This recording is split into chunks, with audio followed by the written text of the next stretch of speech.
बिस्मिल्लाहिर्रहमानिर्रहीम। अस्सलाम वालेकुम नाज़रीन, अल्हम्दुलिल्लाह आज पहला रोज़ा और दूसरी तरावी इख्तिताम पजीर हुई। खुलासा तरावी के सिलसिले में हम आज दूसरे पारे का खुलासा पेश करेंगे।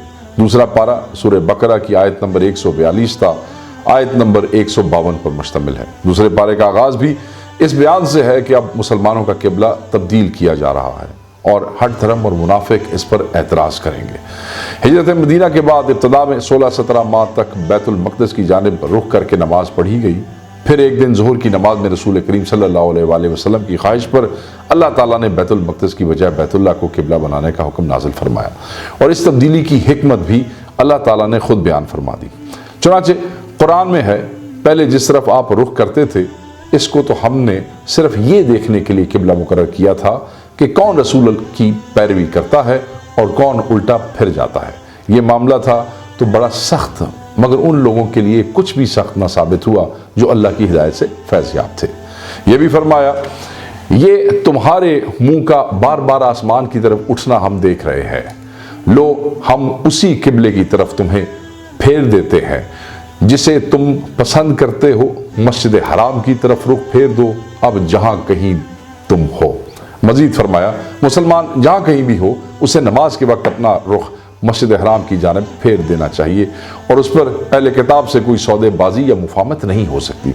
इसके अलावा ये कि तौरात और इंजील में रसूलुल्लाह सल्लल्लाहु अलैहि वसल्लम की जो रोशन निशानियाँ बताई गई हैं, इनकी रोशनी में अहले किताब रसूलुल्लाह सल्लल्लाहु अलैहि वसल्लम की को इस तरह पहचानते हैं जिस तरह अपने बेटों को पहचानते हैं, लेकिन इनके इनकार का सबब सिर्फ हक छुपाना है। इसी सूरत में रसूल करीम सल्लल्लाहु अलैहि वसल्लम की वासत और मनसब नबूवत के फ़राइज़ को एक बार फिर बयान किया गया है, यानी आयात की तिलावत, तज़किया बातिन और तालीम खिताब व हिकमत। आयत नंबर 153 ta 156 में हर मुसीबत के वक्त सब्र और नमाज को अल्लाह ताला की नुसरत का वसीला बनाने की तालीम दी गई है और राय हक में पेश आने वाली आजमाइशों का जिक्र है जो दुश्मन के खौफ, भूख, जानो माल और औलाद के तल्फ होने की सूरत में भी हो सकती है। इन मुश्किल हालात में सब्र करने वालों को खुशखबरियाँ दी गई हैं और अल्लाह की राह में शहादत पाने वालों के लिए अब्दी ज़िंदगी की बिशारत दी गई है। आयत नंबर 159 ta 163 में बताया गया है कि जो लोग दीन की हक़ानियत की रोशन दलाइल और पैगाम हिदायत को छुपाते हैं उन पर अल्लाह ताला, उसके फरिश्ते और सब लोग की लानत और दायमी अज़ाब व वईद है। मगर जो तौबा कर ले और अपनी इस्लाह कर ले उनके लिए तौबा की कबूलियत का दरवाज़ा खुला है। आयत नंबर 164 ta 167 में अल्लाह ताला की तौहीद और उसकी कुदरत की निशानियों का जिक्र है, यानी ज़मीन व आसमान की पैदाइश, गर्दिश लैल व नहार का निज़ाम, समंदरों में इंसानी फ़ायदे के लिए कश्तियों और जहाज़ों का रवां दवां रहना, बारिश के कुदरती निज़ाम के ज़रिए खुश्क और बंजर ज़मीन का दोबारा ज़रख़ेज़ और आबाद होना, हवाओं का चलना, आसमान और ज़मीन के दरमियान बादलों का मुअल्लिक़ रहना वगैरह। ये भी बताया कि मुशरिकों को जितनी अपने बातिल माबूदों से मोहब्बत है, अहले ईमान को उससे बहुत ज़्यादा अल्लाह ताला से मोहब्बत है। यह भी बयान हुआ कि इस दुनिया में लोग अपने जिन कायदीन की पैरवी में गुमराही को इख्तियार किए हुए हैं, क़यामत के दिन ये रहनुमा अल्लाह के अजाब को देखकर अपने पैरोकारों से लाताल्लुकी जाहिर करेंगे। आयत नंबर 172 ta 173 में हुक्म हुआ कि अल्लाह ताला की अता करदा पाक नेमतों को खाओ और उसका शुक्र अदा करो। फिर 4 कतई हराम चीज़ों का बयान हुआ जो ये है मुर्दार, इससे वो हलाल जानवर मुराद है जो तबई मौत मर गया हो, ज़बा के वक्त बहने वाला खून, खंजीर का गोश्त और वो हलाल जानवर जिस पर ज़बा करते वक्त गैरुल्लाह का नाम लिया गया हो। सिर्फ हालत इस्तरार में महज जान बचाने के लिए बक़द्रे ज़रूरत इनके इस्तेमाल को मुबाह करार दिया गया। आयत नंबर 177 में बताया गया कि असल नेकी सिर्फ इबादत के वक्त मशरिक़ व मग़रिब की जानिब रुख करने का नाम नहीं है, बल्कि कामिल नेकी एक जामे पैकेज का नाम है। यानी अल्लाह ताला यौम क़यामत मलाइक तमाम इल्हामी कुतुब और सारे अम्बिया पर ईमान, इसके साथ अनफाक फी सबील अल्लाह, निज़ाम सलात व ज़कात का क़याम, अहद की पासदारी और हर मुसीबत के वक़्त सब्र और इस्तिक़ामत। फिर फरमाया कि दर हकीकत जो लोग इन तमाम सिफ़ात के हामिल हैं वही ईमान के दावे में सच्चे हैं। आयत नंबर 178 और 179 में इस्लाम के कानून क़िसास का बयान है और अल्लाह ने फरमाया कि क़िसास में तुम्हारे लिए ज़िंदगी है। आयत नंबर 194 में 4 महीनों की हुर्मत का बयान है। आयत नंबर 195 से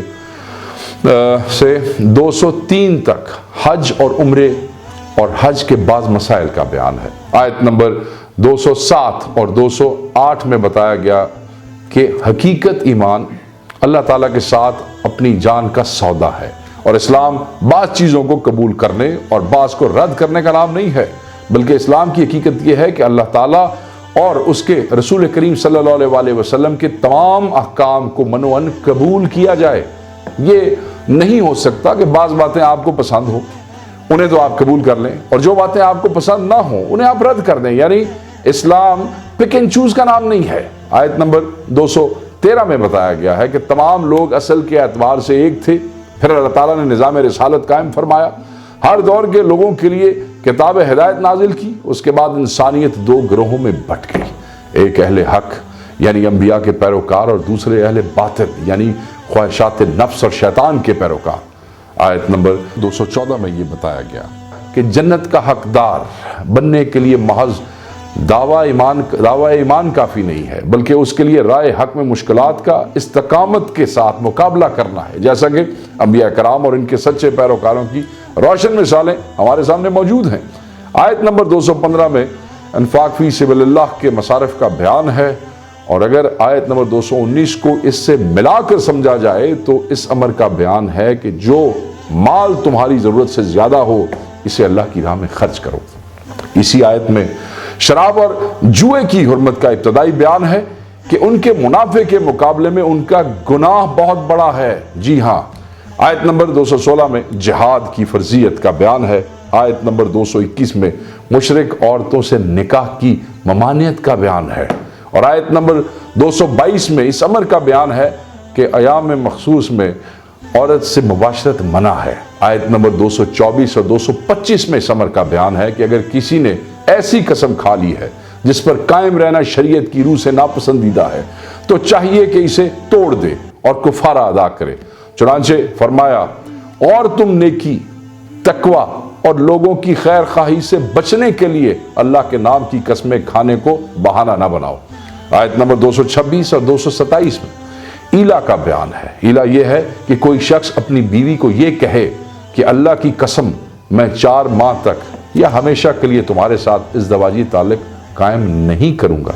अगर 4 माह के अंदर कसम का कुफारा अदा करके कसम तोड़ दे तो निकाह कायम रहेगा, वरना 1 तलाक बाइन वाक़या हो जाएगी। आयत नंबर 228 में ये बताया कि मुतल्लका औरत की इद्दत अयाम मखसूस के 3 दौरानियों की तकमील है। आयत नंबर 229 में यह हुक्म बयान हुआ कि 2 वाज़ेह तलाक़ें देने के बाद भी शौहर को एक तरफा तौर पर रुजू का हक हासिल है, और अगर तीसरी तलाक दी तो बीवी इस पर हराम हो जाएगी।